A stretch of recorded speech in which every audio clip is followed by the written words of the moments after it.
Amén. Padre, en el nombre de Jesús te damos gracias en esta noche. Gracias, Señor, por tu amor y tu misericordia, por las cosas que tú haces en cada uno de nosotros, por las cosas que nos vas mostrando. Aquello, Señor, que es de nuestra necesidad. Aquello, Señor, que es de tu incumbencia. Aquello, Señor, por lo cual necesitamos una y otra vez acercarnos a ti. Padre, yo te pido, mi Dios, ayúdanos a entenderlo, a hacerlo, a vivirlo. Y en medio de toda circunstancia, en medio de toda adversidad, Señor, que siempre tu palabra sea nuestro aliento, que siempre, Señor, lo que tú quieres hacer con nosotros sea lo que nos lleva, lo que nos mueve, lo que trata, Señor, con nuestros corazones. Esta noche, Señor, declaramos una y otra vez, como siempre lo hacemos, que tú eres el Dios de todas las cosas. Como siempre lo hacemos, declaramos, Señor, que tú eres el centro de nuestro corazón, que tú eres, Señor, el que nos lleva, el que nos guarda, el que pone en nosotros, Señor, el querer como el hacer según tu buena voluntad. Y te doy gracias, Señor, porque todo esto solamente es posible en el nombre de Cristo Jesús, mi Dios. Amén, amén y amén.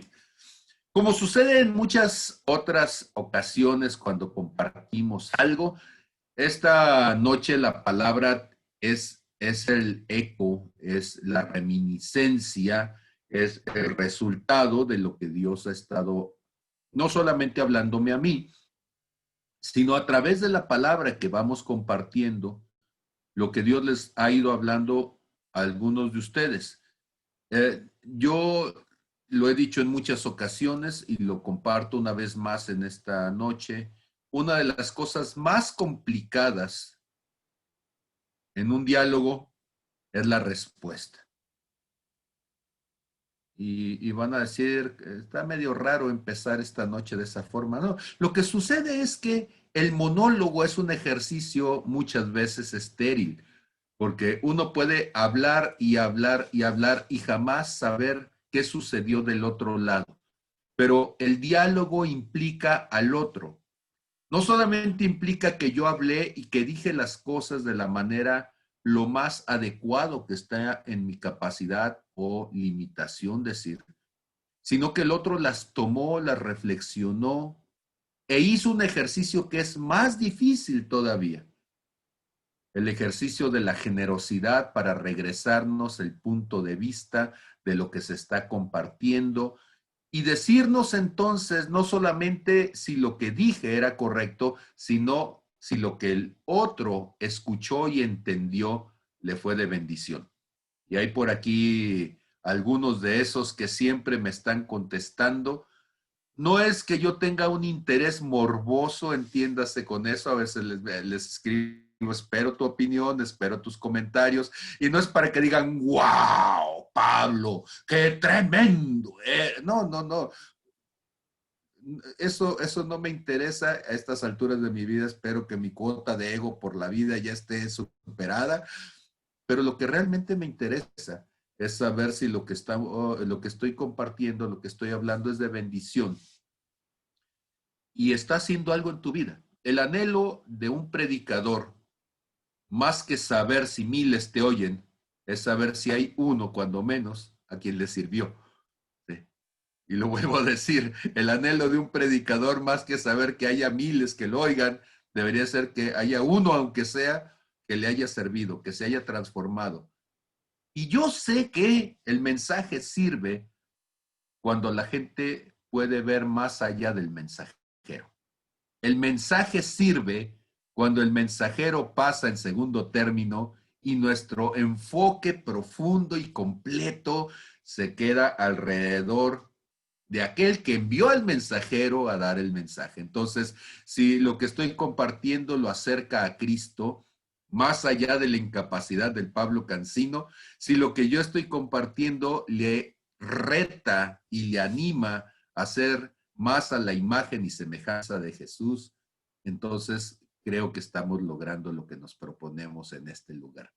¿De qué sirve estudiar la palabra si la palabra no nos acerca al Señor. ¿De qué sirve saberse versículos de la Biblia si lo único que sirvan será para aumentar la egolatría de pensar que se sabe algo más que otro y que entiende algo que nadie ha entendido, pero no lo vive?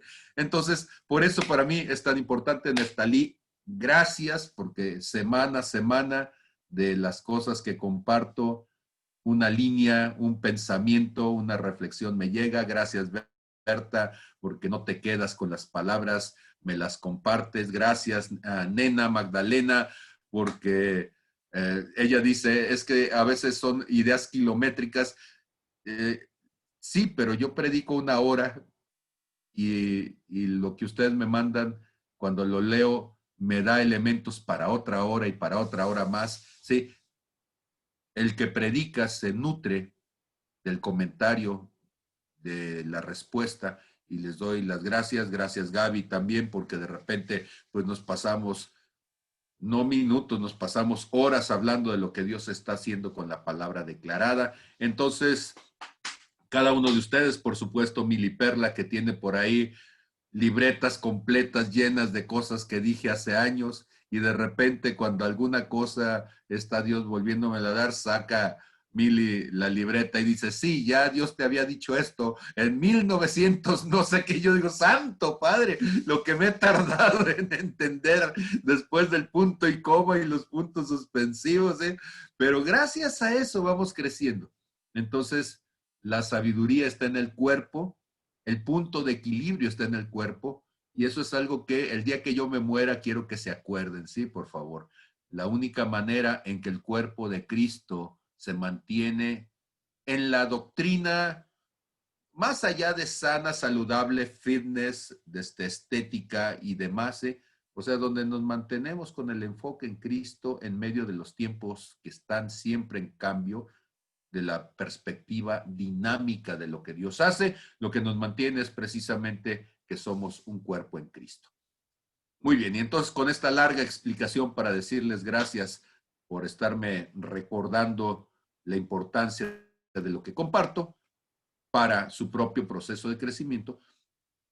Entonces, este domingo pasado compartí acerca de Primera de Reyes, capítulo 13, en un mensaje que se llamó algo así como entre el protagonismo y la avaricia, donde hay un profeta joven con ansias de ser reconocido, con ansias, con un hambre desmedida de que la gente lo vea, le aplauda, y aunque aparentemente cuando leemos el pasaje pareciera que está haciendo las cosas correctas, lo decía en el mensaje, parece que Dios tiene una especial atención, tiene un deseo profundo de que el otro haga las cosas de una cierta manera, porque le da recomendaciones precisas diciéndole, no comas pan, no bebas agua, no te regreses por el mismo camino, o dicho de otra manera, tú eres bien entretenido, te la pasas siempre atorándote donde no te tienes que atorar, terminas de metiche en casas que no tendrías que estar, se te hace muy fácil, ¿sí?, que la gente te halague con una comidita, con una ofrendita por ahí. Y entonces, mi niño, para que usted no haga eso, se me va en ayuno y se me regresa en ayuno, ¿sí? Porque usted es muy ofrecidito. Y entonces, dicho de esa manera burda e irónica que caracteriza a la gente de rancho como yo, pues este hombre entonces va a dar una palabra que era una palabra fuerte.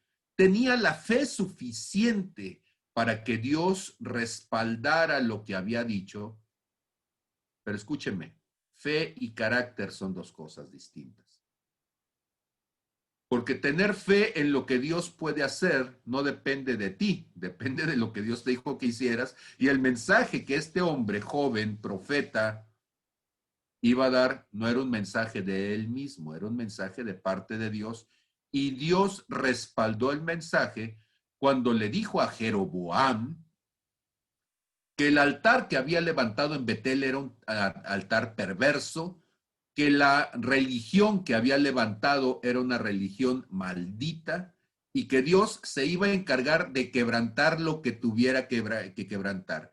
Y el símbolo mismo de esa religión era el altar de la ofrenda donde estaban quemando las cosas, y le dice, pues así se romperá lo que tú estás haciendo, como se rompe el altar y se derraman las cenizas. Y cuando el otro se sintió agredido por una palabra incómoda y levantó la mano para decir, préndalo, agárrenlo, ¿sí?, e imponer sobre él su miserable poder temporal, Dios, que había enviado a este hombre, seca la mano del rey. Y con la mano seca y tiesa, entonces el otro se convence de una cosa. Aguas cuando el mandadero realmente fue enviado por alguien más grande que el mandadero. Cuando el mandadero va por cuenta propia, usted lo puede amedrentar y se molestará el mandadero, pero no pasa de allí. Pero cuando el enviado va enviado por alguien más grande que el mandadero e incluso más grande que el amenazante, entonces usted está en problemas. Y eso fue lo que Jeroboam entendió ese día ingrato, que el que había mandado al mandadero es el mismo que lo había mandado a él años antes, aunque a él ya se le había olvidado quién lo había puesto por allí. Entonces, dentro de las primeras cosas a decir es, tenga buena memoria, que el que lo puso también lo puede quitar, ¿sí? Por si se le llega a olvidar en algún momento, el mismo Dios que tuvo la capacidad de quitar a otros para ponerlo a usted, es el Dios que tiene la capacidad de quitarlo a usted para poner a alguien más. Y bueno, pues eso es algo que Jeroboam aquel día se tuvo que acordar. ¿Vamos bien hasta allí? Y entonces estoy haciendo un recuento de todo esto por si alguno no estuvo en el mensaje del domingo, pero sobre todo porque esto también es una forma para que quienes no lo escucharon y lo van a escuchar entiendan el contexto de lo que tengo que decir ahora. El profeta joven sale de allí sintiendo que había cumplido la labor que Dios le había encomendado. El rey le ofrece un soborno y afortunadamente el temor que le tenía a lo que Dios le podría hacer, mire que si Dios tiene poder para secarle la mano a aquel, también tiene para secártela a ti. Y entonces cuando le dice, no te ofrezco una comida, quédate, él dijo, no, ya me voy, y se va, sigue sin tomar agua, sigue sin comer pan, se va por otro camino, pero aguas con esto. Y esto es algo importantísimo y terrible además.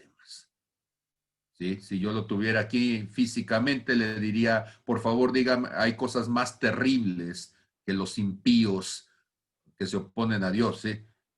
Y usted me haría favor de repetirlo y diría, ¿y a dónde va este tipo? Pues déjame decirle que el peor tipo de la historia no era el rey Jeroboam, que era un baquetón. El peor tipo de la historia es un viejillo que había servido a Dios, que había tenido palabra de parte de Dios, que había sido enviado de parte de Dios y que por su falta de carácter, por su falta de entereza espiritual, había terminado siendo desechado.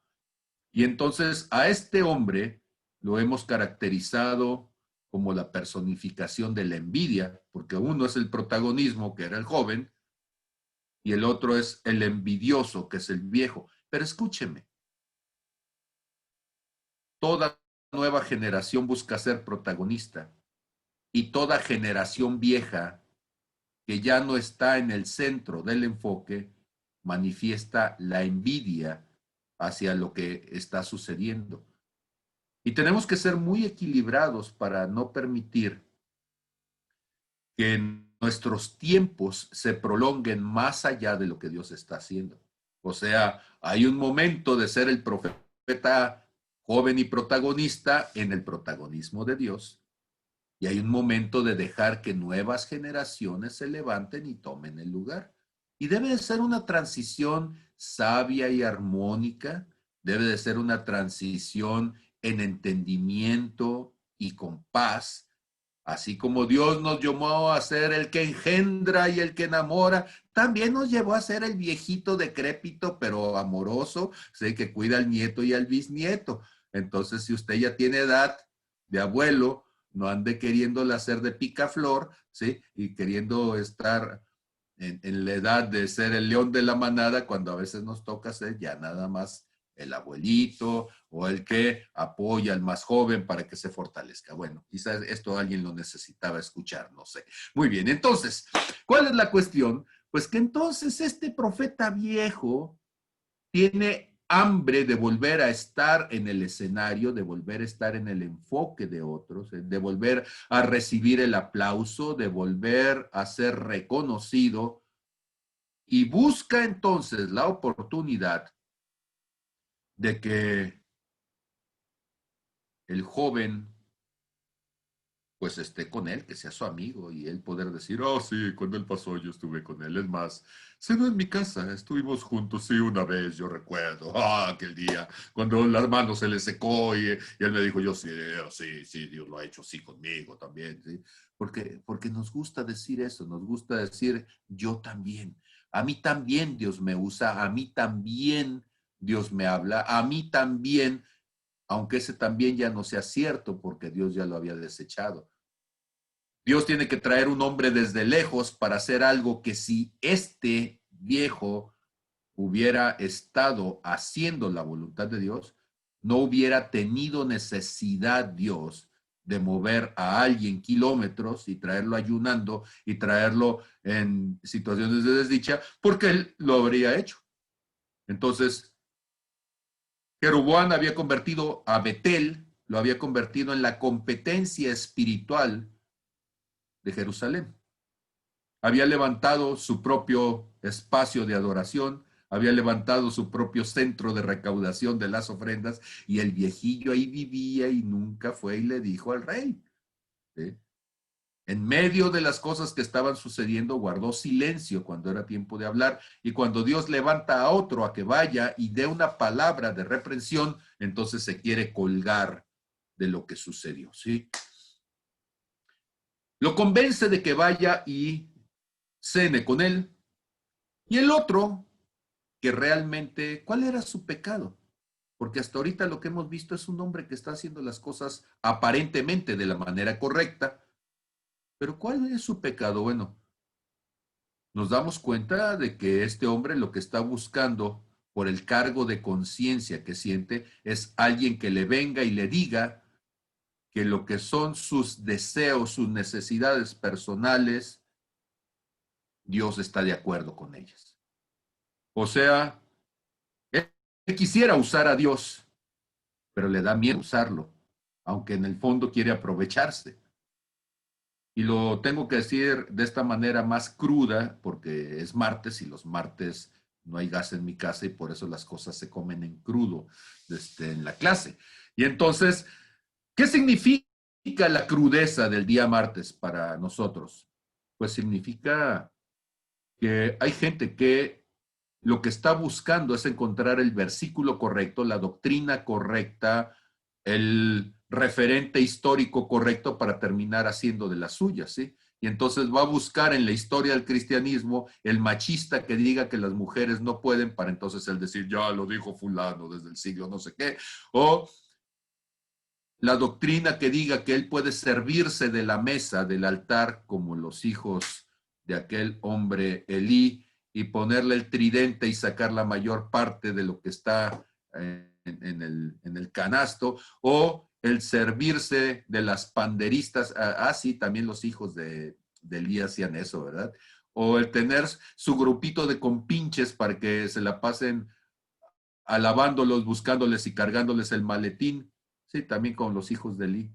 Y entonces hay gente que son como los hijos de Eli, que están buscando servirse de lo que Dios hace, están en el ministerio no por ganancia, no por el deseo de servir, sino por ganancia deshonesta, por el deseo de ser vistos, por el deseo de ser reconocidos, que están buscando que su nombre salga entonces en los pasquines de los grandes eventos, que salgan los anuncios de los grandes congresos, que el nombre y la foto aparezca arriba que el de alguien más y con letra más grande, cuando en realidad todas estas cosas hablan de nuestra carencia en identidad espiritual. Y entonces,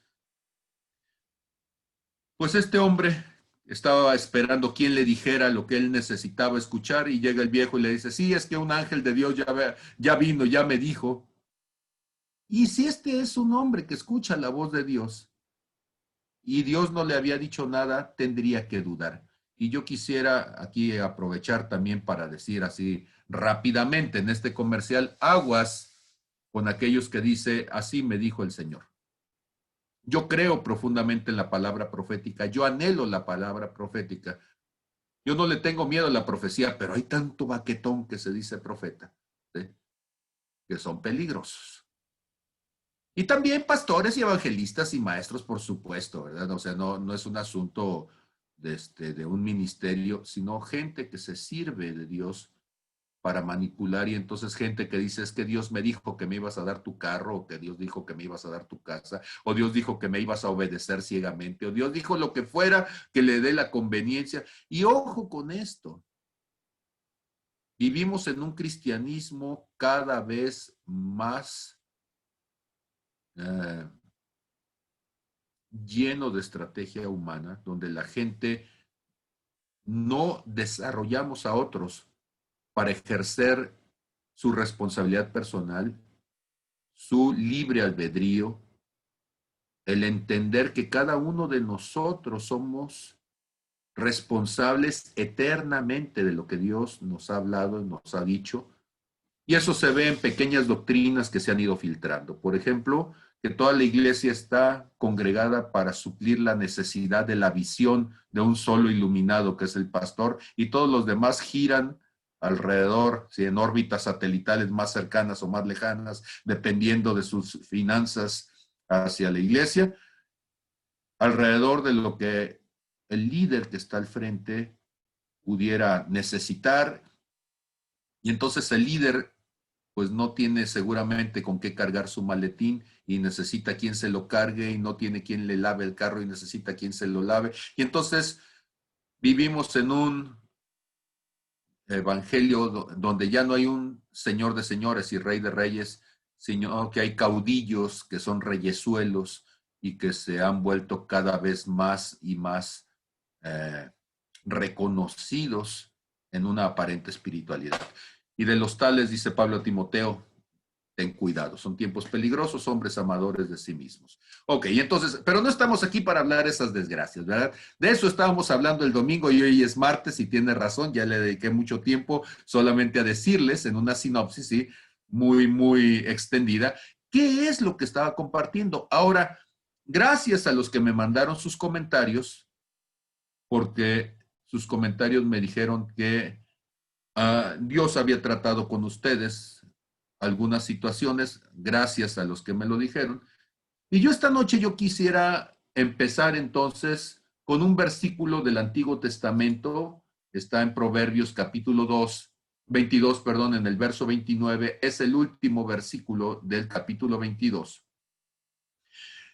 Y es un versículo que desde mi juventud me ha llamado mucho la atención.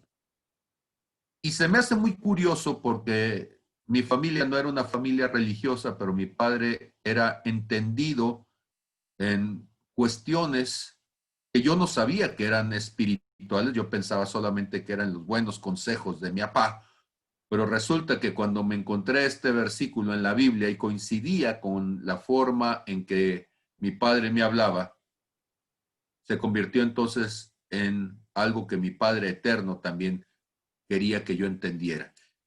Entonces, Proverbios capítulo 22, en el verso 29, a ver, permítanme, lo voy a compartir solamente en el bloque pequeño que normalmente comparto para que su atención se enfoque en ello. Y entonces, dice Proverbios capítulo 22, en el verso 29, ¿has visto hombre solícito en su trabajo? Delante de los reyes estará, no estará delante de los de baja condición. ¿Has visto hombre solícito? Y es muy curiosa la palabra. De hecho, se está convirtiendo ya en un arcaicismo. Porque decir un hombre solícito, si uno le dice a los muchachos, ellos piensan que se refiere a una solicitud, y una solicitud es una petición de algo, y entonces ya están pensando en alguien que está pidiendo. Pero ser solícito no tiene que ver con eso. Cuando estamos hablando de solicitud en el sentido de Proverbios capítulo 22, verso 29, estamos hablando de buena disposición. O sea, si lo leyéramos otra vez, podríamos entonces decirlo de esta otra manera. ¿Has visto a una persona bien dispuesta en su trabajo? ¿Has visto a una persona eficiente en su trabajo? ¿Has visto a una persona que se esfuerza fervientemente, con toda diligencia, con todo apresuramiento, con toda responsabilidad? ¿Has visto una persona excelente en lo que hace? Dice, esa persona no estará debajo de los de baja condición, sino que siempre estará alrededor de los que detentan el poder, de los que toman las decisiones. Y me llamó mucho la atención por esto. Hay un documento que yo no sé si ustedes alguna vez lo han leído, y cuando digo estas cosas, que quede claro que no lo hago por amargura, lo hago con la cierta ironía de que muchos que dicen esto, en realidad estamos excusando nuestra falta de búsqueda, de solicitud, de diligencia para aprender cosas más allá y tener una cultura más amplia que nos permita saber de las virtudes de lo que Dios ha hablado a otros en otro tiempo. Entonces, hay un periodista que se llamó Herbert Hubbard, no sé si lo estoy diciendo como debería decirse para los que están en Estados Unidos, ¿sí? Herbert Hubbard. Y él escribe en el año de 1899, durante en aquel tiempo la guerra de Cuba. Él escribe, bueno, cuando termina la guerra de Cuba, de hecho, algo que se llama A Message to García, ¿sí? La carta a García. Dice Herbert Hoover, las gentes que nunca hacen más de lo que se les paga, nunca obtienen pago por más de lo que hacen. O sea, usted hace como que, ¿sí?, trabaja, y los otros van a hacer como que le pagan. Acá en México lo hacemos al revés, decimos, pues tú haces como que me pagas, finges que me pagas, yo finjo que trabajo, pero en ese estar fingiendo los unos y los otros, en realidad nos estamos cada uno de nosotros robando a nosotros mismos. Y entonces, dice Albert Hubbard, a manera de introducción, de apología, dice, el pasatiempo literario que va a leer usted, amigo, una carta a García, fue escrito de sobremesa una tarde en el corto término de una hora. Esto pasó el 22 de febrero de 1899, en el aniversario del natalicio de George Washington, y en marzo del mismo año ya se había publicado en la revista Philistine. Fue algo que brotó caliente de mi corazón y lo escribí tras un día gastado en la pesada faena de excitar a felices sumidos en los limbos de una inacción criminal, a que se convirtieran en hombres auténticos, radioactivos. Pero la verdadera idea creadora brotó de los labios de mi hijo Bert, cuando en el curso de una conversación entre taza y taza de té, sugirió que el verdadero héroe de la guerra de independencia de Cuba había sido un hombre llamado Rowan. ¿Rowan? Pues si Rowan ni siquiera era cubano.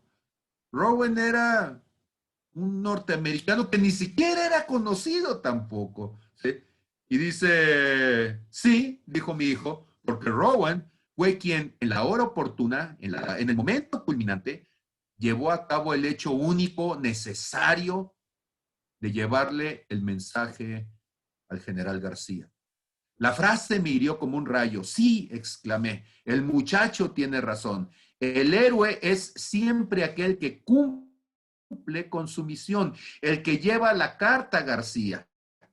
Corrí a mi escritorio y de un tirón, de uno a otro lado, de cabo a rabo, como diríamos nosotros, escribió una carta a García. Dice, tampoco caso hice a mi escrito, que fue publicado en la revista sin ni siquiera el título, sin encabezado, ¿sí? O sea, lo escribió y lo mandó, y así como lo escribió, así lo mandó, y él ni siquiera pensó lo que iba a suceder. Sigue diciendo entonces, Hobart. La edición salió y empezaron a llover pedidos por docena. Acuérdese usted que estamos en final del siglo XIX. Pues pedir 12 ejemplares, pues está por 50, por 100 ejemplares de la revista. Y cuando The American News Company pidió 1000 ejemplares, pregunté lleno de asombro a uno de mis ayudantes qué era lo que en ese número de la revista levantaba tal polvareda. Con asombro oí la respuesta, es esa historia tuya acerca de García. Al día siguiente recibí un telegrama de George H. Daniels del New York Central Railroad que decía, deme el precio de 100,000 ejemplares del artículo de Rowan en forma de folleto, con un aviso en la portada sobre el Empire State Express y dígame cómo se puede hacer la entrega. Híjole, 100,000 ejemplares en ese momento con la imprenta, con la tecnología que ellos tenían, le pareció increíble. Y entonces dice, contesté dando el precio y avisando que la entrega se podría hacer en 2 años. Seguramente la persona dijo, 2 años, me urge ya ahorita, ¿sí? Dice, disponíamos de tan pocos elementos que eso de imprimir 100,000 ejemplares nos parecía una empresa temeraria. El resultado fue que le di permiso a Mr. Daniels de reimprimir el artículo por su cuenta. Él lo hizo en ediciones de a 500,000 de folletos. 2 o 3 lotes de a 500,000 ejemplares fueron puestos en circulación y además fue reproducido por cerca de 200 revistas y periódicos y traducido a otras lenguas vivas. En los tiempos en que el señor Daniels distribuía la Carta García, vino a los Estados Unidos el príncipe Kilakov, director de los ferrocarriles rusos. Y como dicho príncipe fuera huésped del New York Central y saliera a una gira por todo el país bajo la dirección personal de Mr. Daniels, pues le tocó conocer el folleto y se interesó más por él.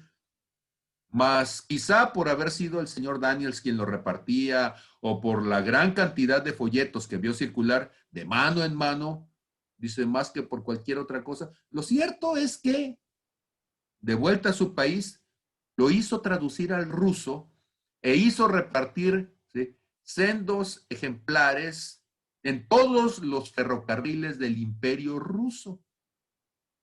Y entonces se había repartido en Rusia, digo, en Estados Unidos, se había repartido de Rusia, y de Rusia pasó a Alemania, de Alemania a Francia, a España, a Turquía, a Indostán, a China. Durante la guerra ruso-japonesa, cada soldado ruso que iba al frente llevaba un ejemplar de la Carta García, en ruso, por supuesto.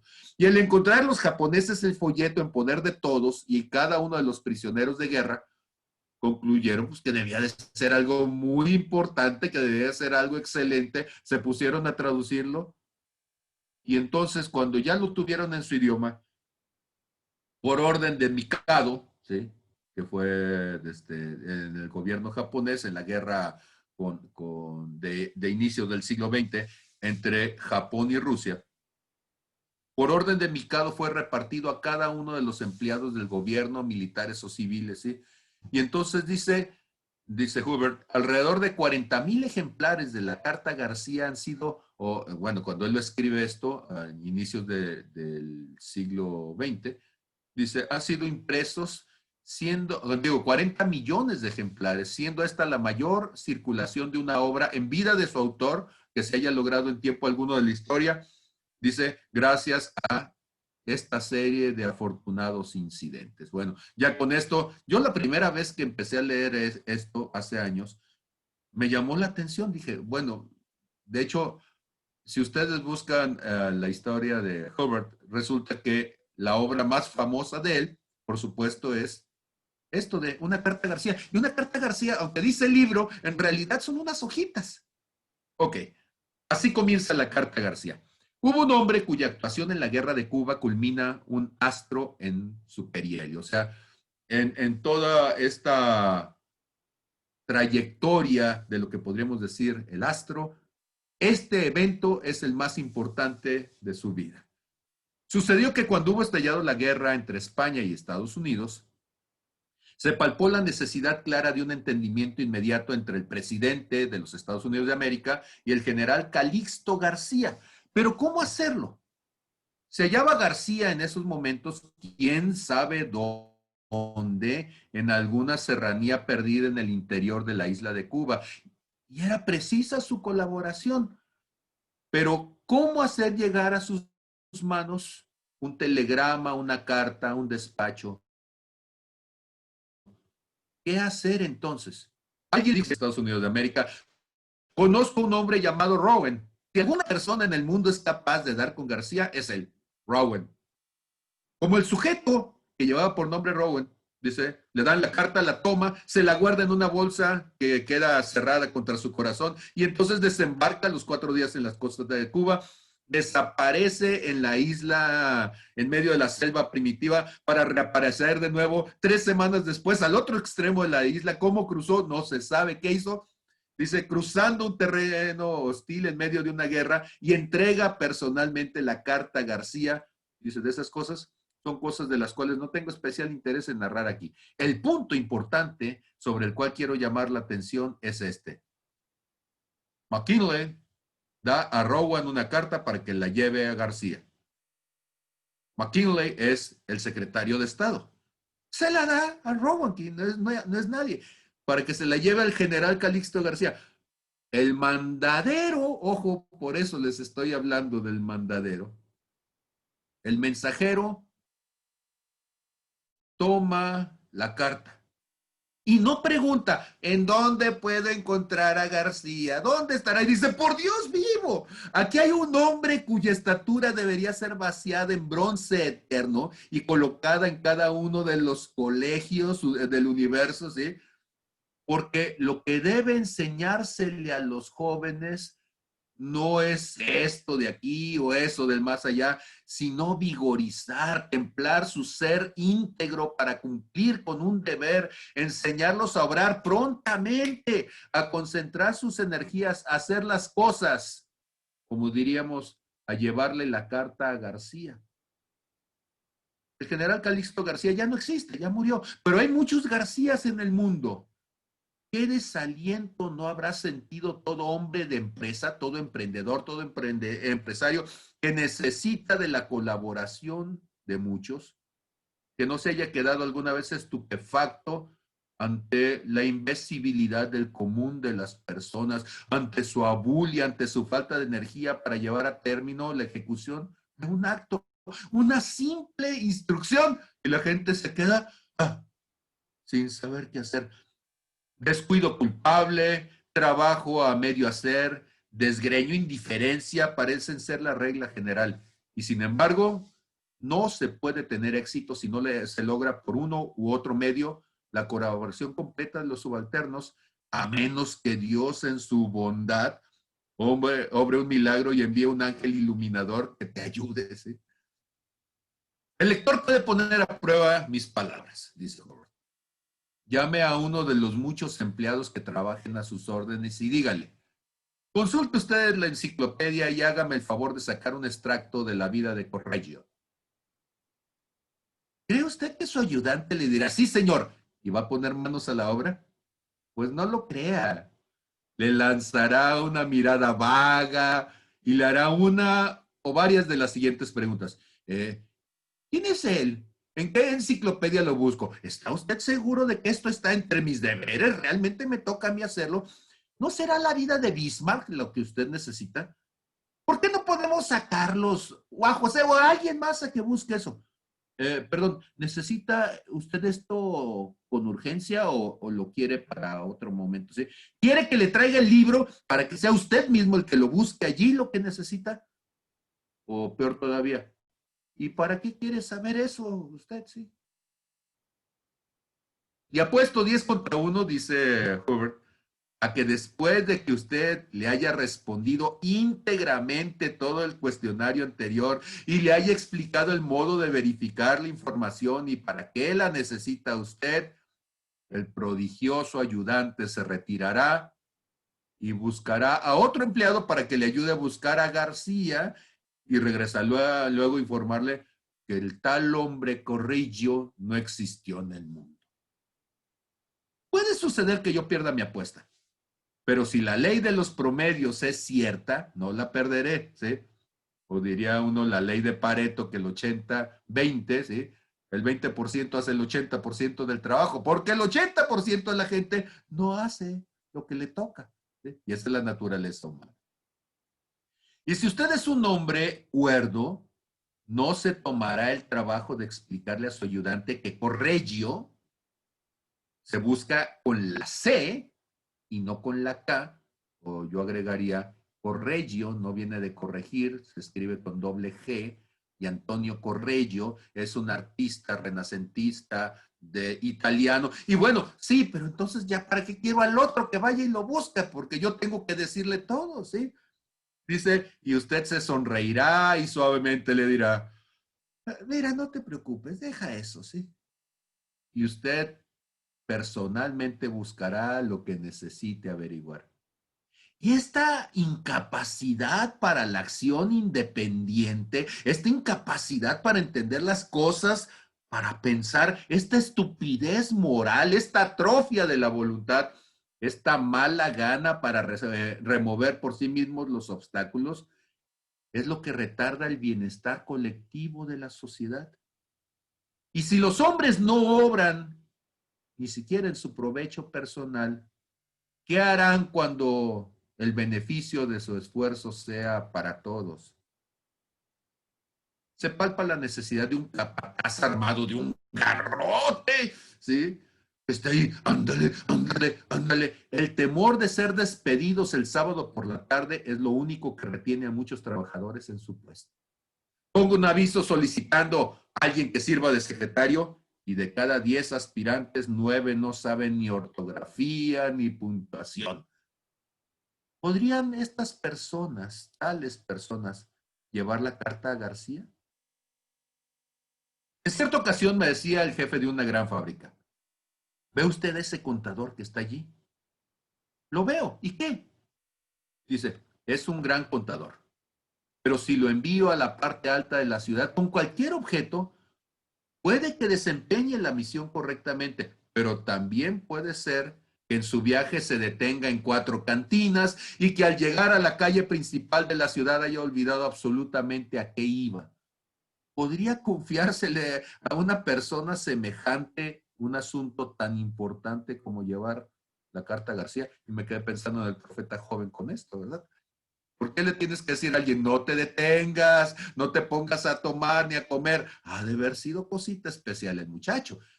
Sigo con la lectura de Hubbard. Dice, en los últimos tiempos es frecuente oír hablar con gran simpatía del pobre trabajador víctima de la explotación industrial, ese hombre honrado, sin trabajo, que por todas partes busca inútilmente emplearse. Y a todo esto se mezclan palabras duras contra los que están arriba, ¿sí?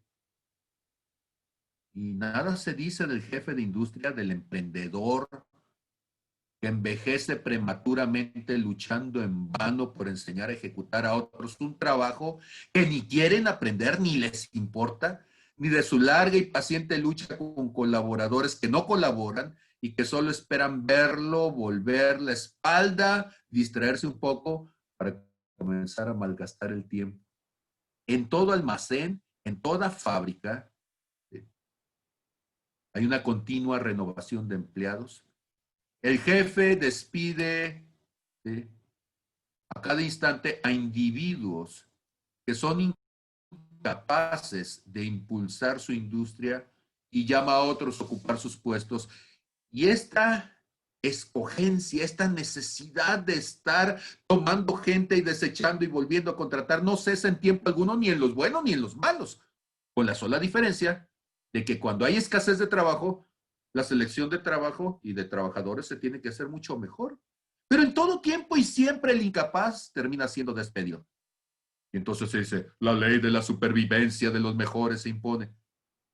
Pero seamos honestos, por interés propio, todo patrón, todo dueño, todo empresario va a conservar a su servicio a los más hábiles, o sea, aquellos que son capaces de llevarle la carta a García. Dice Hubert, conozco un hombre de facultades verdaderamente brillantes, pero inhábil para manejar sus propios negocios y absolutamente inútil para gestionar los ajenos, porque siempre lleva consigo la misma insana sospecha de que sus superiores lo oprimen o tratan de oprimirlo, quieren abusar de él. No sabe dar órdenes ni sabe recibirlas. Si se enviara con él la carta a García, contestaría muy probablemente, llévelo usted. Hoy este hombre vaga por las calles en busca de un oficio, mientras el viento silba al pasar entre las hilachas de su vestido.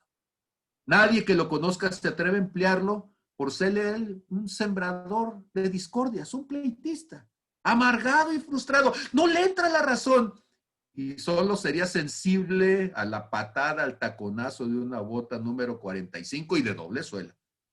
Dice, comprendo que un hombre tan deformado moralmente merece tanta compasión como si lo fuera físicamente.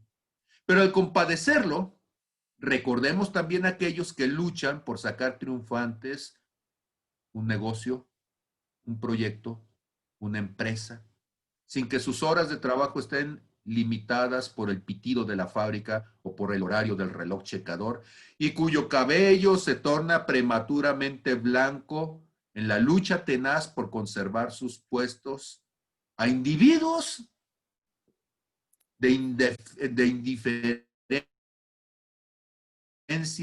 glacial, están allí congelados, imbéciles e ingratos, que le deben a esta persona el pan que comen y el hogar que los abriga, pero no hacen nada para retribuir esa confianza.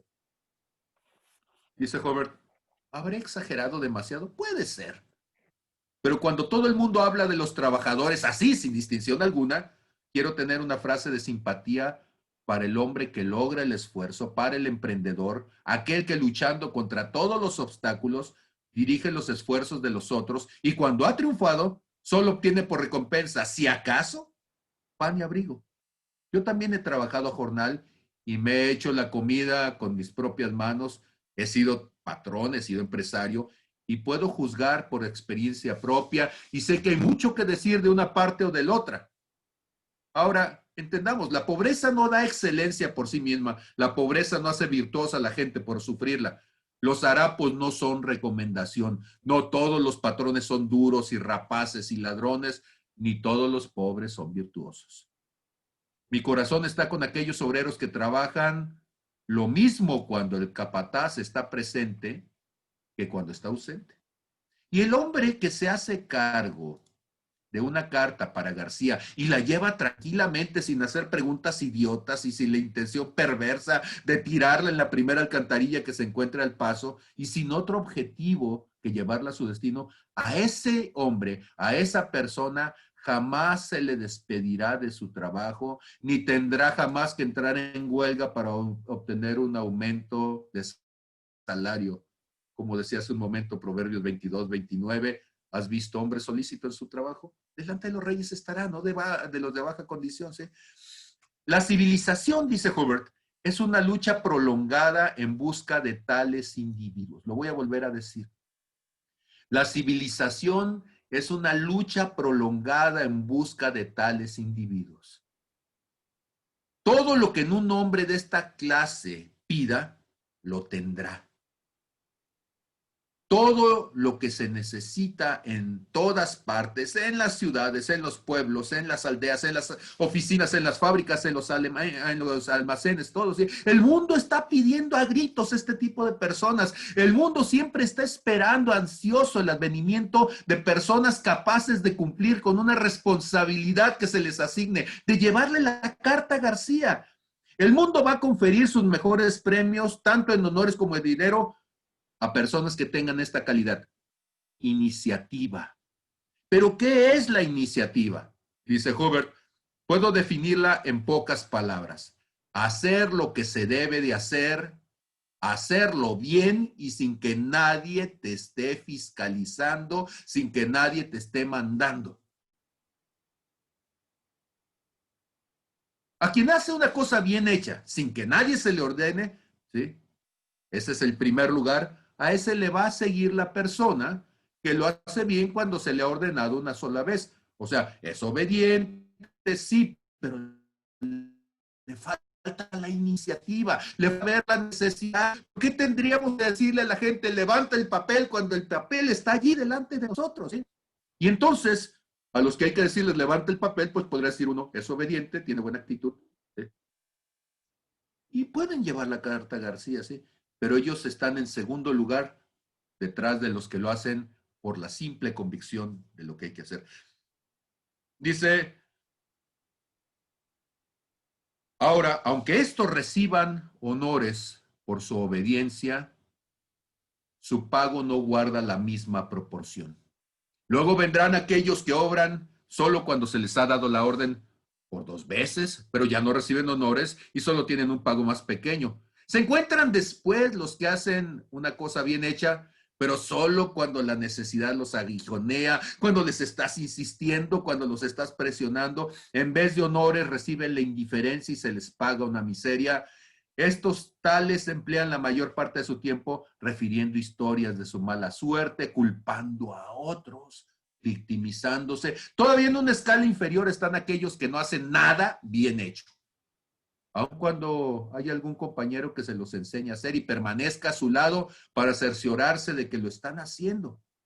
Estos pierden constantemente sus puestos y reciben como pago el desprecio que se merecen, a menos que tengan, por supuesto, la suerte de tener un padre rico y que en este caso el destino, pues sí va a recibir la herencia, pero si no es solícito, si no es responsable, el destino los va a estar acechando en su camino hasta descargarles un cierto golpe.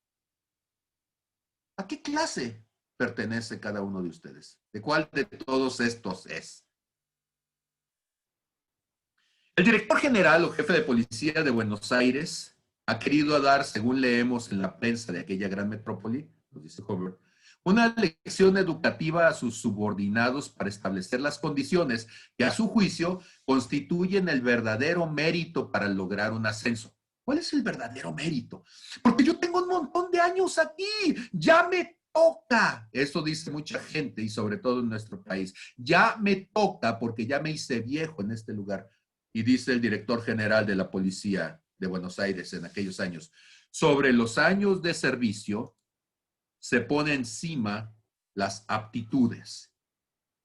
Esta doctrina se ha popularizado por medio del siguiente apotema, aptitud dupla antigüedad. O sea, la aptitud es el doble de importante que la antigüedad. Tú puedes tener muchísimos años, pero no eres apto, porque los años no dan la aptitud, lo da tu actitud. A fin de establecer lo que se entiende por aptitudes superiores, el jefe de la policía, ¿sí?, ha escrito un diálogo, dice así a la manera platónica, o diríamos más a la manera socrática, y lo ha hecho escribir en grandes carteles murales y lo ha mandado fijar en todos los cuarteles de su mando. Aquí está el diálogo.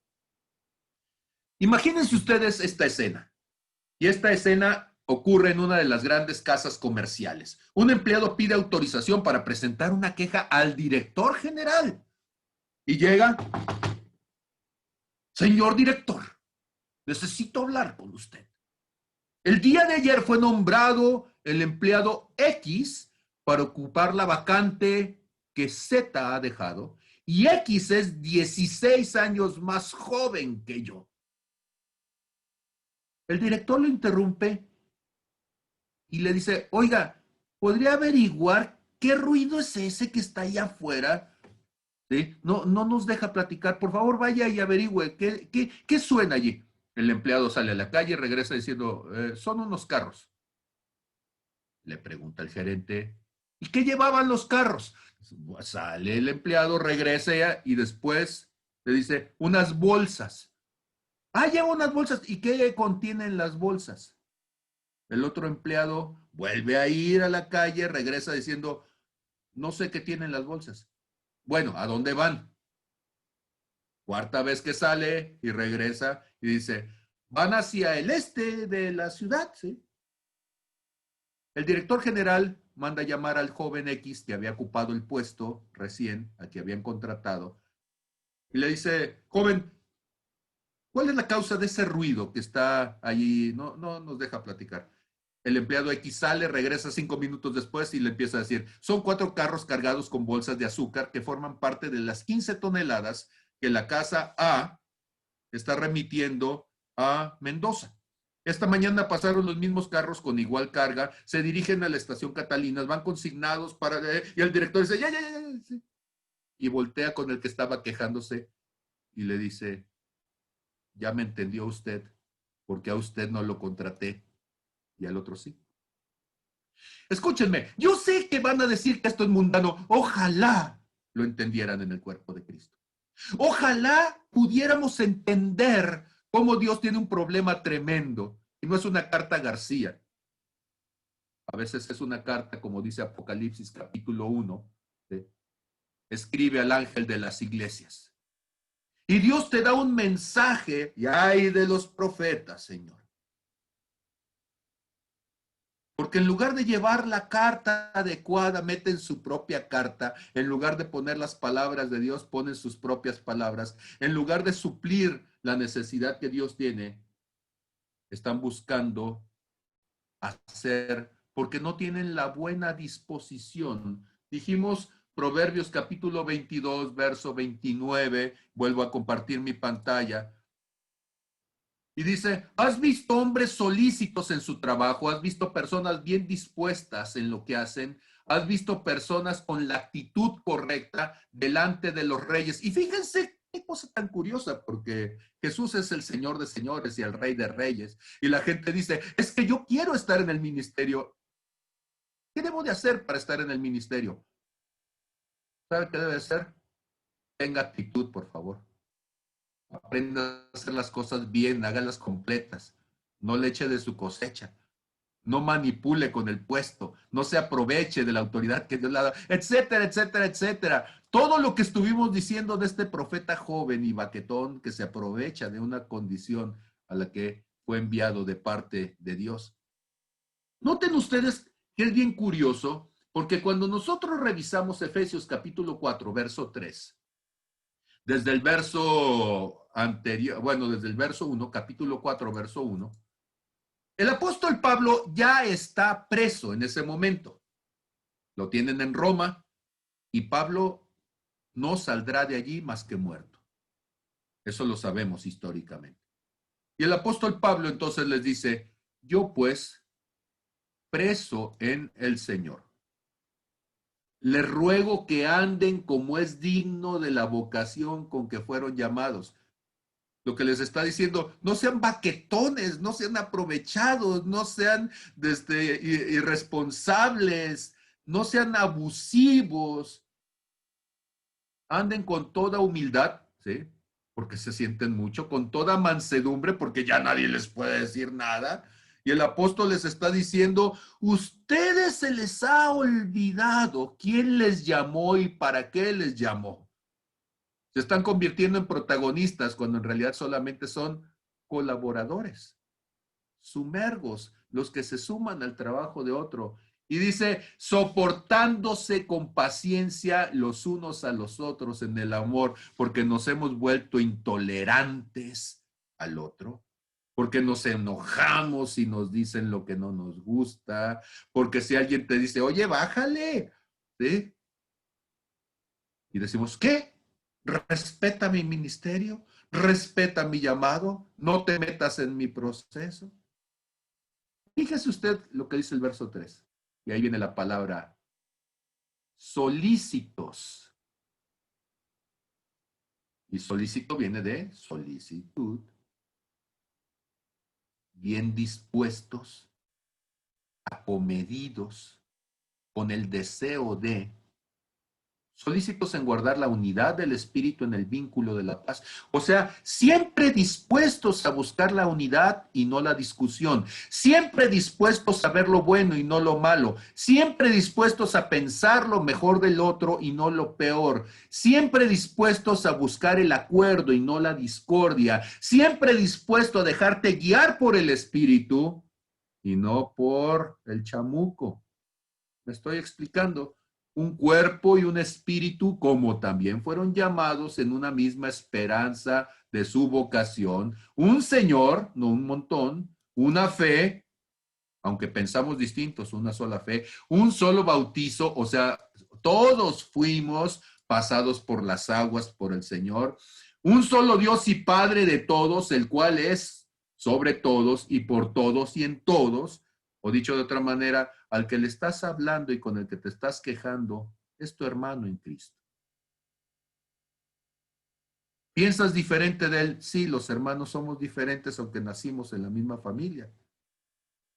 Y aunque cada uno de nosotros, aún estando en esa misma familia, crecimos con la misma cultura familiar, cada uno tenemos una vocación, cada uno tenemos llamados, dones, capacidades y limitaciones que nos hacen diferentes y especiales. Y el mismo Dios que está en ti es el que está también en el otro. Y el mismo Dios que está sobre ti es el que está sobre el otro. Y el mismo Dios que te ayuda a ti es el que también ayuda al otro.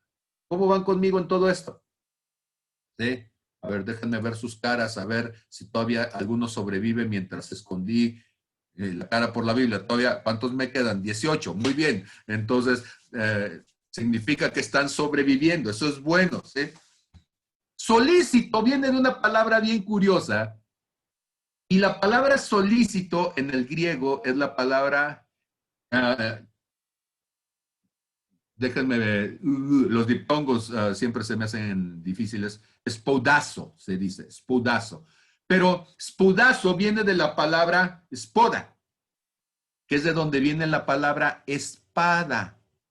Ah, caray, mire usted qué palabra tan curiosa, porque la palabra spodazo, spoda, quienes mejor la rescataron son las lenguas anglos, porque de ahí viene la palabra speed. ¿Qué es speed? Rápido, pronto. Cuando se acuerdan ustedes del ratón aquel de, ¡eita, ándale, ándale, eita, arriba, arriba, eita! ¿Sí? ¿Cómo se llamaba? Speedy González. El rapidito González, ¿sí? Y era un ratón que luego salía corriendo y andaba ayudando a la gente, pero ese ratón yo no lo veo a veces en la congregación, no viene para acá, ¿sí? Le queda muy lejos. ¿Cuál es el asunto? La palabra espada, spoda, viene de speed. Bueno, speed viene del griego spoda, significa rápido, significa bien dispuesto, significa con diligencia, significa solícito, significa que es pronto. ¿Por qué? Porque la espada tiene que funcionar pronto. Si te van a atacar, hay gente que es lenta para la espada, ¿sí? Y cuando uno va a pagar, ¿sí? Los tacos, se les atora la mano en la bolsa, ¿sí? Aunque de todos modos el pantalón les quede guango. No sacan ni en defensa propia y no disparan, ¿sí? Ni para protegerlo a su propia vida, ¿sí? ¿Qué es lo que estoy queriendo decir? Solícito significa alguien dispuesto a tomar el lugar, alguien rápido para buscar suplir una necesidad, alguien pronto para bendecir a otros. Ahora, ojo, yo no estoy diciendo bendígame a mí. Yo no estoy diciendo siembra en mi vida, te abro las puertas, ya no quiero. Ah, no, esos son los de sin banderas, ¿verdad? Y entonces, no estoy diciendo yo que yo necesite, y hay que decirlo de esa manera, porque de repente nosotros pensamos que el que está diciendo sean solícitos Está diciendo, es que no me das, es que yo no tengo. Pero fíjense ustedes qué cosa bien curiosa. El apóstol Pablo escribió Filipenses, y yo sé que todo mundo de ustedes conoce a Filipenses 4:13. Todo lo puedo en Cristo, que me fortalece, hermano. Amén, a su nombre, gloria. Y dice uno, ok, está bien. Pero mi pregunta es, ¿y qué viene antes? ¿Qué hay antes de Filipenses 4:13? Bueno, en el Filipenses 4:10 dice, en gran manera me gocé en el Señor de que ya al fin habéis revivido su cuidado de mí. O sea, ya se les había olvidado, no habían tomado el lugar, se les olvidó el compromiso que tenían los de Filipo con Pablo, ¿sí? Y entonces algo vino y les recordó y él le está diciendo, ¿sí? Estoy bien contento de ver que se acordaron que tienen padres, ¿sí? Porque de repente termina uno siendo de probeta, ¿verdad? Entonces, ya me gocé en el Señor de que al fin han revivido su cuidado de mí, de lo cual también estaban solícitos. Sí, sí, sí, no estoy diciendo que fueran baquetones, estaban solícitos, estaban dispuestos, pero les faltaba la oportunidad, ¿sí? Y como les faltaba la oportunidad, pues por eso se entiende que no lo habían podido hacer. Está bien. Ahora les dice él, no lo digo porque tenga escasez. Fíjense ustedes dónde empieza la idea. Ustedes no dieron cuando tenían que dar, ustedes no lo hicieron cuando lo tenían que hacer, ustedes no estaban cumpliendo la responsabilidad que tenían, ¿sí? Pero no se los estoy diciendo porque tenga escasez, pues he aprendido a contentarme cualquiera que sea mi situación. O sea, si tengo, qué bueno, y si no tengo, también qué bueno. ¿Sí? No estoy diciendo, ora por mí porque me hace falta, cuando en realidad lo que estoy diciendo es dame. ¿Sí me explico? Muchas veces escondemos en nuestra oración nuestra necesidad, no para que Dios la supla, sino para que la gente la escuche. Pero él está diciendo, no se los digo por eso, no lo entiendan mal. Dice, sé vivir humildemente, verso 12, muy conocido, y sé tener abundancia. En todo y por todo estoy enseñado. Así para estar saciado, como para tener hambre, así para tener abundancia, como para padecer necesidad. Todo lo puedo en Cristo que me fortalece. ¿Dónde empezó el versículo? Pues sí, ustedes dicen que están dispuestos, nada más que no habían tenido la oportunidad, ¿sí? Y entonces dice, sin embargo, hicieron bien en participar conmigo en mi tribulación, ¿sí? Y saben también ustedes, oh filipenses, que al principio de la predicación del Evangelio, cuando partí de Macedonia, ninguna iglesia participó conmigo en razón de dar y recibir, sino solamente ustedes. Pues aún los de Tesalónica, ¿sí? A una Tesalónica, perdón, me enviaron una y otra vez para mis necesidades. No es que busque dádiva, sino que busco fruto que abunde en su cuenta. Pero todo lo he recibido y tengo abundancia. Estoy lleno habiendo recibido de Epafrodito lo que me enviaron. Ah, entonces ahí está el secreto. Epafrodito, cuando va a Filipos, les cuenta cómo le anda yendo y les dice, no, pues si este pobre a veces está en la cárcel y de por sí, si en la cárcel está ingrato, imagínense ustedes ahora en la cárcel y sin tener con qué, ¿sí? Dice, pues ahora mandaron a Epafrodito con cosas para poder ayudar al apóstol Pablo, ¿sí? Y él dice, lo que me enviaron fue olor fragante, sacrificio acepto, agradable a Dios. Mi Dios pues suplirá, o sea, como respuesta a lo que tú hiciste, mi Dios suplirá todo lo que te falta conforme a sus riquezas en gloria en Cristo Jesús. O dicho de otra manera, Dios no es deudor de nadie, así como ustedes han dado, así también cosecharán. Pero me regreso entonces al verso 10. Cuando dice, ustedes estaban solícitos, ustedes decían, sí, sí queremos hacerlo, pero dice el apóstol Pablo, y me cae muy bien Pablo, porque es bien sarcástico en ocasiones, ¿sí? A la gente de repente nos hace sentir incómodo el sarcasmo del apóstol. Y él dice, sí, sí, yo sé que están dispuestos, siempre están dispuestos, pero les falta oportunidad. Entonces, qué bueno que aprovecharon el raite que venía este Epafrodito y pudieron aprovecharse. Ahora, escúcheme. ¿Cuántos de ustedes han escuchado que Dios te llama? Yo conozco mucha gente que dice que tiene el llamado de Dios, pero necesita ser un llamado con bocina y con trompeta, porque no pueden escuchar la voz de la necesidad en lo inmediato. Y eso me da tristeza, porque necesita Dios bajarse de su trono y decirte, hazme caso, y tú, mande, mande. Sí. Llévale la carta a García. Sí. ¿Cuál García? ¿Dónde está García, señor? Dame el mapa de García. ¿Cuál es el camino que debo de tomar? ¿Me vas a dar el boleto para ir con García o cómo le vamos a hacer? Porque, señor, pues ni modo que le pongan. Y yo digo, no, esta gente no sirve para esto.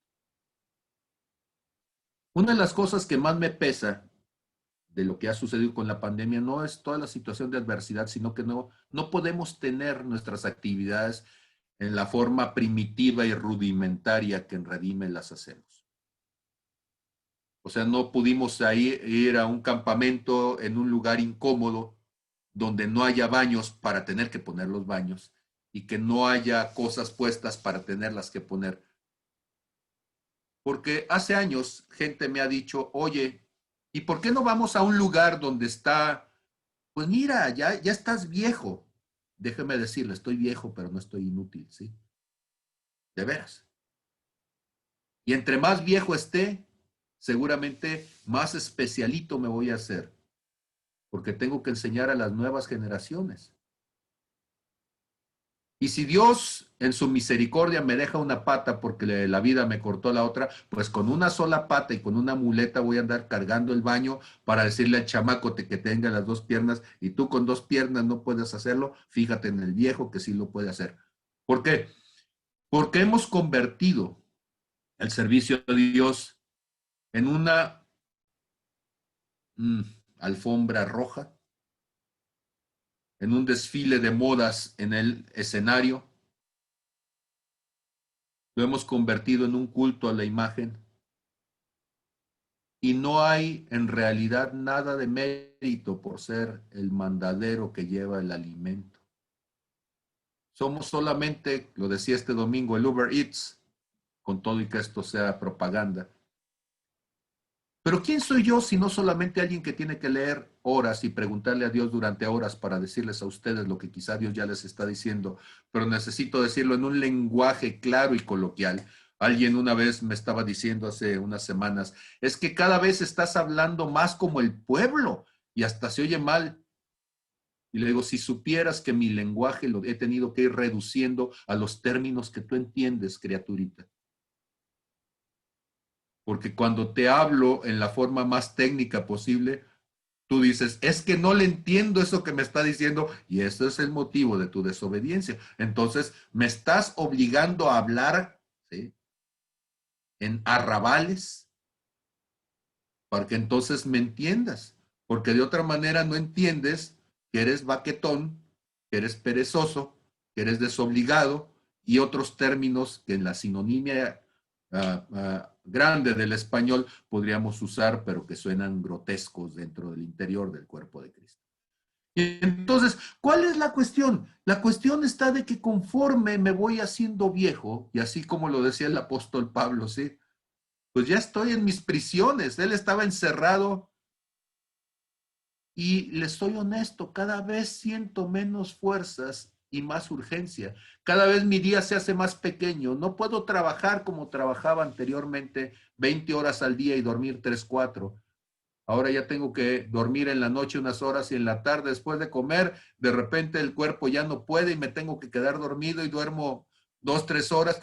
El día ya no me alcanza y yo veo que las generaciones que me están alcanzando son de mazapán y le tienen miedo al agua y le tienen miedo a cargar una bocina que yo puedo cargarla solo Y yo digo, si yo soy el viejo y si yo soy el que se supone que no puedo, ¿cómo es que el que viene detrás de mí ya no puede cargar, ya no puede hacer, ya no pueden lograr? ¿Sí? Es que no tenemos todo el apoyo. Y yo digo, ¿quién les dijo a ustedes que el ministerio depende de cuánto hay en la chequera? Y alguien me dijo, es que no nos das de lo que recibes. Digo, no, es que si así eres inútil, criatura, ahora pagándote, sicario espiritual te vas a volver. ¿Sí? Entonces, tienes que desarrollar la fe para creer que Dios te va a dar 12 pesos para pagar 6 pesos de camión de ida y 6 pesos de camión de regreso para ir a hacer lo que Dios te dijo que hicieras. Cuando Dios me llamó a mí, y ya suenan los viejitos, no, pero yo estuve en Guadalajara, en una ciudad donde yo no tenía familia y tenía que ir caminando del Cerro de las Águilas a el Cerro del Cuatro. De ida estaba padre, pero de regreso, sí, saliendo de la noche a las 10 de la noche, 10:30 de algún servicio allá en Cerro del Cuatro y regresarme a pie, cruzando balcones, cruzando todas las colonias de por allí, el Mezquital y demás, ¿sí? Y creyéndole a Dios que no me iban a agarrar a la pasada y tú dices, ay, pero es que eso es salvaje. Bueno, pues Dios nos llama a cada uno para probar nuestra hombría, pues. Y me desespera. Entonces, por eso, esta semana pasada, cuando estaba hablando del profeta joven, Dios nos reta para decir, haz las cosas de tal manera que no seas controlado por tu carácter, por tus pasiones juveniles. Quiero mencionar el caso, va a quedar grabado, aunque ella no está ahorita. Brenda acaba de ingresar a la congregación. Es cierto, Brenda ya tiene algo de tiempo caminando con el Señor, pero en la congregación es nueva. Y el día de ayer comenzó su primer grupo de claves, que ella está recibiendo claves apenas. Todavía no tiene el postdoctorado en claves. No, apenas va, sí, avanzando, pero ya está dando a otros. Ya está sembrando en otros, ya está compartiendo con otros lo que está aprendiendo. Y eso me emocionó mucho. ¿Cuánto agua necesita recibir el mar muerto para empezar a dar de lo que recibe? El problema con el mar muerto, pues es ese, que no da. Es un hoyo que está más abajo del nivel del mar y toda el agua que llega se evapora y al lapso de tantos años, tanta agua evaporada se ha concentrado las sales y la sal se ha vuelto tan densa que es el agua más salada de toda la faz de la tierra y ahí no vive nada. Bueno, sí, algunas bacterias que pueden vivir en la sal, por supuesto, pero ahí no hay peces, ahí no hay algas, ahí lo que hay es sal. Hay gente que está salada, porque en lugar de dar, solamente recibe y son como el asadón, todo para acá, ¿sí? Y nada para afuera. Ahora, yo sé que no todo el mundo tiene el llamado magisterial. Bueno, no todo el mundo es evangelista, está bien. No todo el mundo es profeta.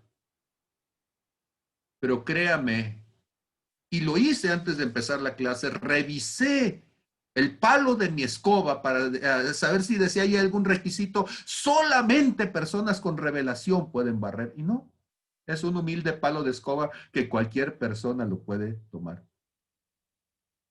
Pero nos cuesta tanto ver más allá de nosotros mismos. Y entonces lo digo y lo digo en santa paz, no me entiendan mal, por favor, esto se va a grabar y se va a difundir y va a llegar a gente que ni siquiera la estoy viendo, para ellos todo mi amor y consideración. Pero si ustedes de los que llegan a la hora que empieza la alabanza, entonces ya llegó tarde. Solamente la gente que no tiene convicción espiritual llega a la hora del servicio. Porque todos aquellos que tienen un deseo para hacer algo más por Dios, llegan antes. ¿Cuánto antes? Y ahí es donde uno ve las ganas y uno ve el hambre de la gente, el deseo de colaborar. La gente que solamente está pensando en recibir es la gente que ve a la iglesia como un lugar de fin de semana. La gente que está pensando en caminar con Dios es la gente que está viendo la necesidad durante toda la semana. No para edificar una congregación, sino para edificar la eternidad en el corazón de otros. Mucha de esa gente jamás se va a congregar, es cierto, pero no se trata de llenar ni el Aguacate, ni Santa María, ni Tepic, ni lo que sea. No se trata de llenar una congregación, se trata de llenar el cielo con gente arrepentida, con gente que hace. Se trata de orar aunque nadie sepa, porque es cuando la oración funciona mejor. Se trata de clamar cuando nadie te oye, porque entonces solamente el clamor es para Dios. Se trata de buscar a otros y estar dispuestos a tocar el corazón de alguien más, aunque nadie lo reconozca y nadie lo agradezca. Porque los del Uber Eats, los mandaderos de mandaditos, esos son invisibles. Es la gente que nadie sabe. Todo el mundo sabe quién es el director de la empresa, pero nadie sabe quién es el que lleva la bolsa y saca la basura. Pero delante de Dios esos somos. Los que hacemos las labores pequeñas, los que, dice la palabra, siervos inútiles somos. Pero esos son los que construyen el reino. Amén. Entonces, estas son las reminiscencias, dirán los cultos, los sismólogos dirán, estas son las réplicas del temblor del domingo, ¿sí? O dirán los que hablan a las cañadas, este es el eco, cuando ya todo el mundo se fue y de todos modos ahí queda la reverberación. Entonces, ¿qué me dicen ustedes? Gracias, Señor. Les escucho.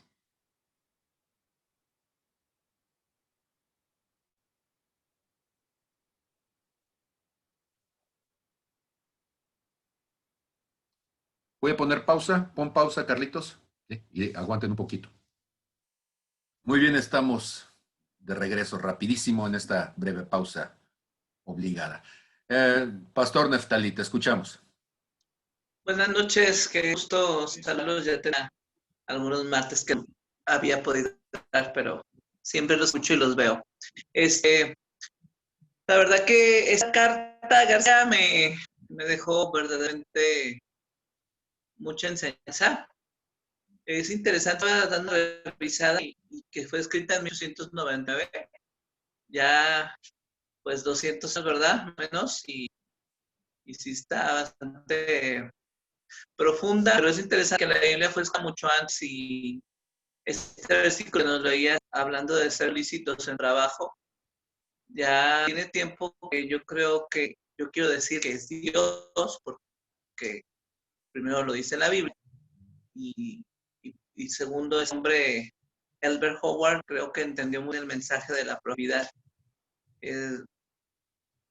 Es interesante porque cada uno de nosotros debemos ser activos. Me ha gustado mucho de pertenecer a Dime en el área de Dios llamó. No es que yo necesito que cuando hablar, que ya conozco el contexto, me esté diciendo que yo tengo que hacer lo que le toca o lo que le toca. Algún ejemplo llegué a Dime y yo estaba pastoreando sábados, yo llegaba derrapando los domingos y me comentó que me esperaba el siguiente domingo a las 10 de la mañana.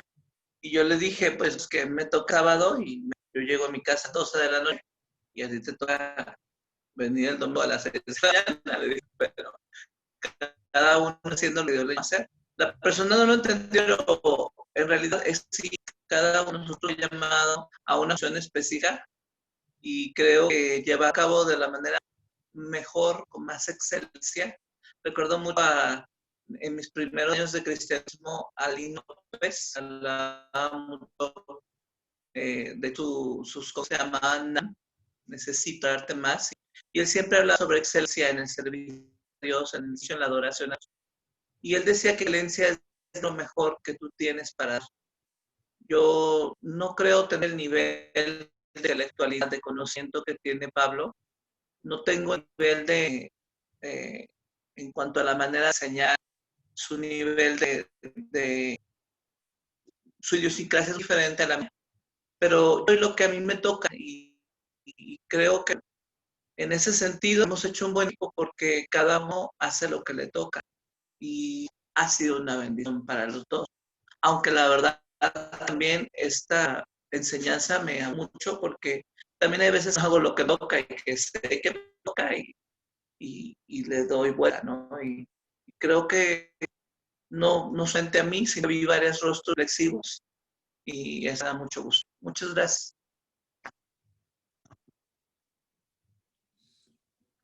Sí, neta, o sea, así te escuchábamos.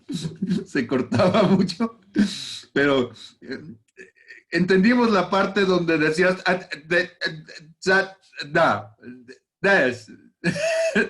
Esa fue tremenda. No, es cierto, sí, sí te alcanzamos a escuchar, pero las fallas ahorita con la lluvia y todo lo demás, y la red que está fallando, entonces sí necesitamos entender el llamado que Dios tiene. Gracias, Berta, te escuchamos desde Guadalajara. Claro, sí.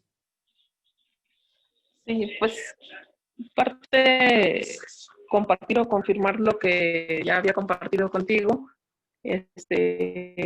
algo que vuelve a reafirmar la enseñanza de hoy conmigo es el, lo que a mí me marcó mucho fue el que yo había estado sí también lidiando con algunas cosas entre lo que yo pienso, lo que yo quiero, pero lo que realmente debo hacer. Y eso con la enseñanza del domingo y con lo que Dios ya había hablado a mi vida se vino a reafirmar en decir, ok, esto es lo que yo pienso, esto es lo que yo quiero, pero ¿qué es lo que Dios quiere realmente? Y eso llevarlo a decir, sí, esto podrá estarme perturbando mi cabeza, esto podrá estarme ocupando mi cabeza y mis emociones, pero ¿qué es lo que Dios quiere? Y llevarlo y decir, ok, Dios, esto no va de acuerdo a ti y así me esté llenando mi cabeza todo el día, esto no es lo que tú quieres y te lo llevo delante de ti y ahí está. Y con este sueño que te compartía, no es,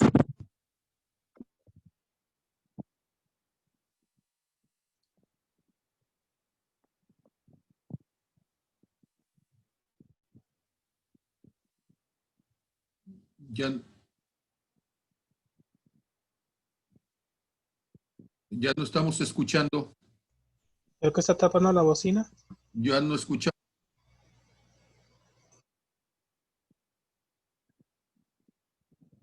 Era la parte del sueño donde me heredaba todas sus herencias, pero no me acuerdo bien de este. No, no es cierto.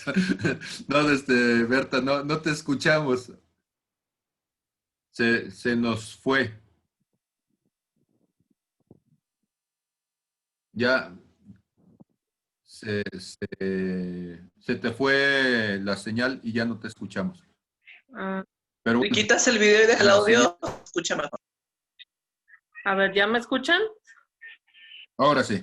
Ok, bueno, sí, en la parte del sueño, el nombre que mencionaba, que les digo que se me quedó muy grabado, es el nombre de Ishtar. Este nombre me impactó muchísimo porque es un nombre que yo jamás había escuchado. Y bueno, yo lo escuchaba en el nombre y me impactó mucho y más con la predicación, con la enseñanza. Y quisiera más reafirmarlo porque era un nombre que en el sueño lo usaban como si fuera un nombre de bendición. Como si fuera, bueno, de hecho, cuando se lo decían a otra persona, este nombre de Ishtar, le decían a la otra persona, este será tu nombre y ese nombre significa el que lo da, el que da todo de corazón. Pero cuando yo escuché eso, dije, algo no está bien en esto, algo no me checa, algo no está bien. Y en ese momento me desperté y me desperté buscando el significado de ese nombre. Y para mi sorpresa, sorpresa, pues ese nombre sí existe y es el nombre de una diosa babilónica que significa la diosa del sexo, del amor, de la intimidad. Y eso me impactó muchísimo. Entonces, cuando le pregunté al Señor que por qué ese nombre había sido usado en lo que era mi sueño como en un servicio, por qué había sido usado como si fuera un nombre de bendición, porque daba toda la apariencia como si fuera un nombre de bendición. Dios me decía, bueno, es que eso es justamente lo que está pasando, o sea, los mensajeros están dando un mensaje mal dado. Es lo que está sucediendo, están diciendo o están dando el mensaje equivocado, están haciendo parecer las cosas, y eso me lo remarcaba mucho con la enseñanza del domingo, con el profeta viejo. Están haciendo parecer las cosas que hablan como si fueran de Dios cuando no son de Dios. Están hablando de su propia boca. Así que mucho cuidado con eso que está pasando.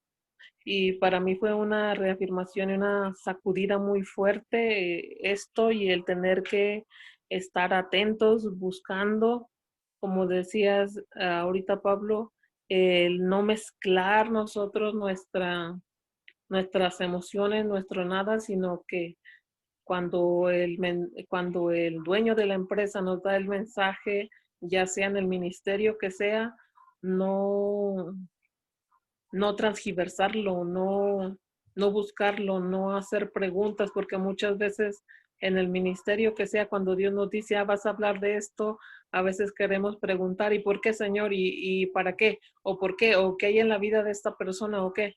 A veces no necesitamos preguntar todo eso, sino simplemente ir y dar el mensaje, pero estar también, y lo comentabas el domingo, que cuando Dios nos diga algo, buscar en la palabra, estar bien firmes y bien conscientes de que Dios esclarezca esa palabra y dé el mensaje, y que así como este empleado que había sido dado reconocimiento en la empresa, es porque es un empleado que conoce bastante bien a su señor y a lo que se dedica, y que por eso le ha sido dada esa encomienda. Entonces, para mí era muy importante mencionar esto, porque de verdad fue algo que impactó muchísimo, y que sobre todo con la enseñanza y que con el mensaje de hoy me viene a delimitar así un área súper importante en lo personal, y que bueno, pues que se las comparto también a ustedes. Gracias. Muchísimas gracias. Erika, te escuchamos. Hola, buenas noches a todos. Quería compartir algo de bendición que ha sido para mí. El día de mañana yo también empiezo con unos compañeros, bueno, en especial con una compañera que quiero mucho, a trabajar claves.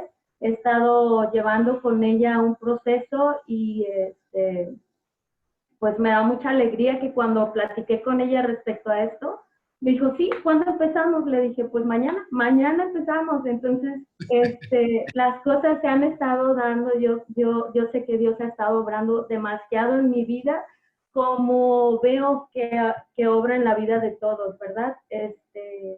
Hay algo que también, por lo cual yo de alguna otra manera me agobiaba en el pasado, era de pronto las emociones, que suelo ser muy emocional, y eso en algún momento me impedía ver, o más bien abrir más mi conciencia para todo. Quería entenderlo y como dice la hermana Berta, de pronto preguntar, ¿y por qué? ¿Y por qué? ¿Y para qué? Y ahora entiendo que pues Dios tiene el control de mi vida. He descansado, gracias a Dios, en Dios Padre. Ha sido una bendición llegar a Redime también, porque en algún momento hay algo que me ha quedado muy claro, fue una palabra que usted dio, pastor, en uno de los no recuerdo si fue en el campamento o en estas clases, cuando dijo, enfócate, o sea, deje recordar la palabra que dijo, bástate en mi gracia y enfócate. Eso fue para mí una llamada de atención, y desde ese momento para acá he tratado de enfocarme lo más que puedo por mi atención dispersa a veces. y bueno, ahorita que estoy dedicando más tiempo por estar en casa, gracias a Dios Padre también, porque puedo compartir más con mis hijos. Antes no podía por los tiempos. Tuve la oportunidad de acompañar, o de que Neftalí me invitara a llevar a mi hija a un campamento adolescente, y eso también es, ay, yo feliz, y y creo que Dios Padre está obrando mucho porque hemos estado pues más cerca. Yo creo que Dios Padre tiene muchas cosas para nosotros, pero si hay algo que me preocupaba siempre era el resto del mundo, y no, o el resto de las personas, porque traigo esa educación de casa. Siempre viendo hacia afuera, pero no hacia adentro de casa. Entonces, cuando empiezo a ver por mis hijos, me doy cuenta que los tenía como con esa falta de atención, y más sobre todo en la parte espiritual, que es algo que me motiva y me gusta mucho, pero no les estaba inculcando eso. Aunque, bueno, valores de alguna otra manera sí, pero no la parte de creer, de confiar, de tener fe, pues quizás porque no lo vivía yo, obviamente, pero ahora que lo estoy viviendo, pues es doblemente gratificante. Es un crecimiento, creo, no nada más hacia arriba, sino a los lados, a la familia, a los amigos. Y algo que quería compartir era que me doy cuenta cómo es que alrededor de mí hay muchas mujeres que están pasando por situaciones de la separación o del divorcio, y son justamente esas personas que se han acercado a mí, y son las personas que me dicen, pues es que ¿cómo lo hiciste tú? Y de pronto yo trabajaba más la parte psicológica, la parte espiritual. O sea, cuando trabajamos la parte psicológica con la espiritual es otro, pues es grandiosa. Nada tiene que ver, y veo cómo la psicología es muy buena, sí influye bastante, pero considero que la parte, cuando la llevamos y la complementamos con la parte espiritual, nos llena. Bueno, a mí me nutre, me llena, me siento muy bien, y veo cómo también puedo trabajar con mis compañeras o amigas que Dios pone ahí.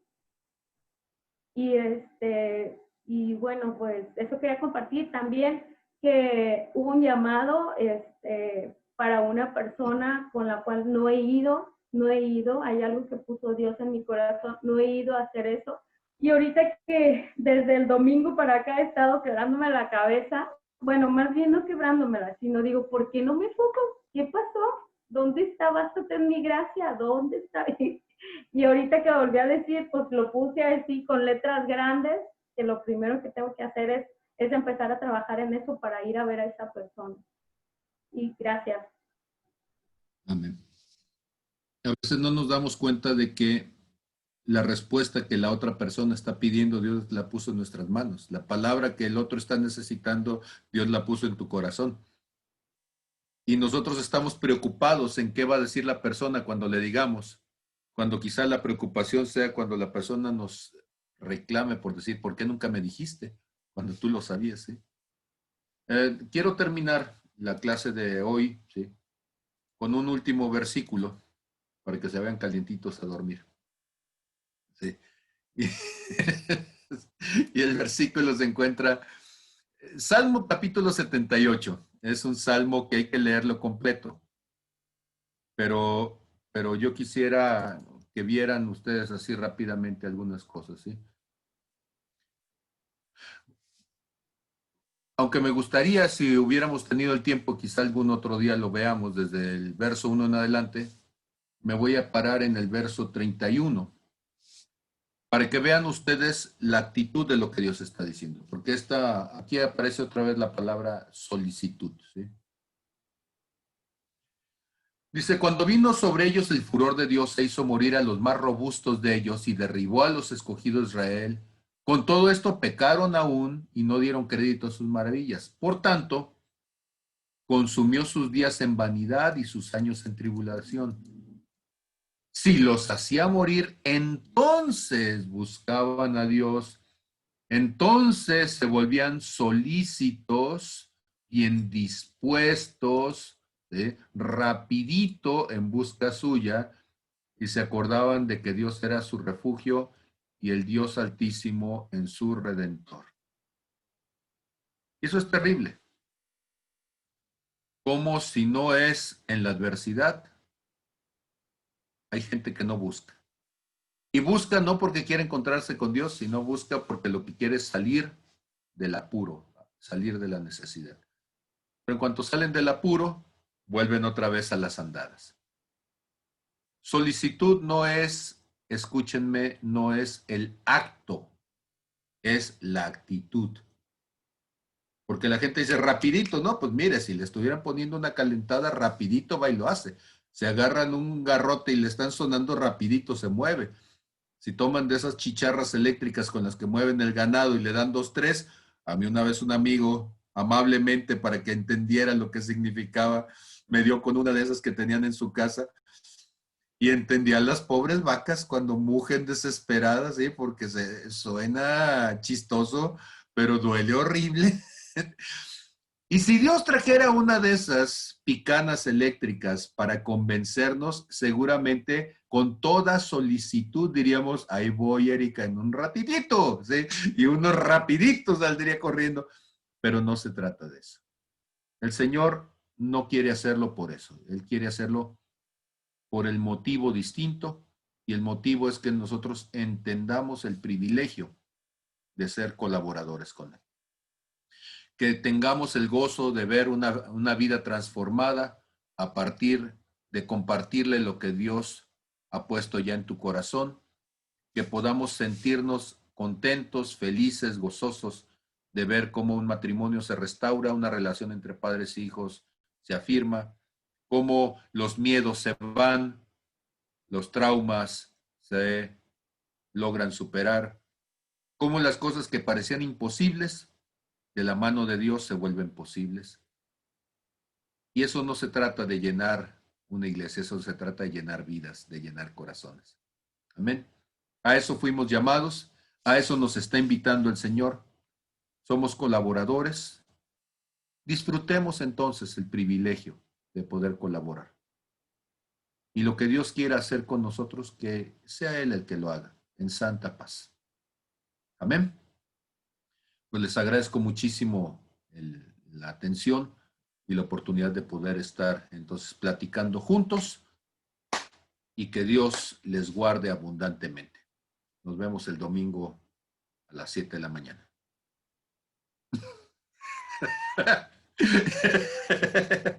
Sonó como que, bueno, a esa hora yo ya ando moviendo cosas, así que si alguien quiere, ya sea aquí en Santa María o donde sea, hay mucho que hacer. Y si no es con nosotros, aunque acá llegue tarde o aunque acá no venga, pero usted vaya y haga desde temprano lo que Dios le dice. Vaya y toque una vida, vaya y levante a otro, vaya y traiga ánimo, vaya y fortalezca. De eso se trata, eso es lo que Dios quiere. Préstele sus manos a Dios, conviértase en la mano de Dios para ir a tocar y alcanzar a los que necesitan un abrazo de parte de Dios. Amén. Ahora sí, Dios les bendiga a todos y gracias por la paciencia y la misericordia. Bendiciones.